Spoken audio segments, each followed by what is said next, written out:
ನಾನು ಆಕೆಗೆ ಸುಖವನ್ನು ನದಿಯಂತೆ ದಯಪಾಲಿಸಿ ತುಂಬಿ ತುಳುಕುವ ತೊರೆಯನ್ನೋ ಎಂಬಂತೆ ಜನಾಂಗಗಳ ವೈಭವವನ್ನು ನೀಡುವೆನೋ.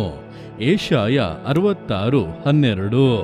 ಪ್ರಿಯರೇ, ಅನೇಕ ವರ್ಷಗಳು ಕಷ್ಟಪಟ್ಟು ದುಡಿದು ಪ್ರಾರ್ಥನೆ ಮಾಡಿ ಎಲ್ಲ ಪ್ರಯಾಸಗಳನ್ನು ಪಟ್ಟರೂ ಕೂಡ ಇನ್ನೂ ಒಂದು ಸುಖವಾದ ಜೀವಿತ, ಒಂದು ಸಮಾಧಾನ, ಒಂದು ತೃಪ್ತಿಯನ್ನ ಕಾಣುವುದಕ್ಕೆ ಸಾಧ್ಯವಾಗುತ್ತಾ ಇಲ್ಲವಲ್ಲ. ಈ ಕಷ್ಟಗಳು ಇನ್ನೂ ಎಷ್ಟು ದಿವಸಗಳು ಎಂಬುದಾಗಿ ನೀವು ಆಲೋಚಿಸುತ್ತಾ ಇರುವುದಾದರೆ ಕರ್ತನು ನಿಮ್ಮನ್ನು ನೋಡಿ ವಾಗ್ದಾನವನ್ನು ನುಡಿಯುತ್ತಾ ಇದ್ದಾನೆ. ಆತನು ನಿಮಗೆ ಸುಖವನ್ನು ನದಿಯಂತೆ ದಯಪಾಲಿಸಿ ತುಂಬಿ ತುಳುಕುವ ತೊರೆಯನ್ನೋ ಎಂಬಂತೆ ವೈಭವವನ್ನು ನೀಡುತ್ತಾನೆ.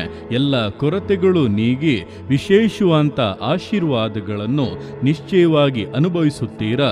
ದೇವರು ನಿಮ್ಮ ಸಂಗಡ ಇದ್ದು ಈ ವಾಕ್ಯಾನುಸಾರವಾಗಿ ನಿಮ್ಮನ್ನು ಆಶೀರ್ವದಿಸುವರು. ಆಮೆನ್.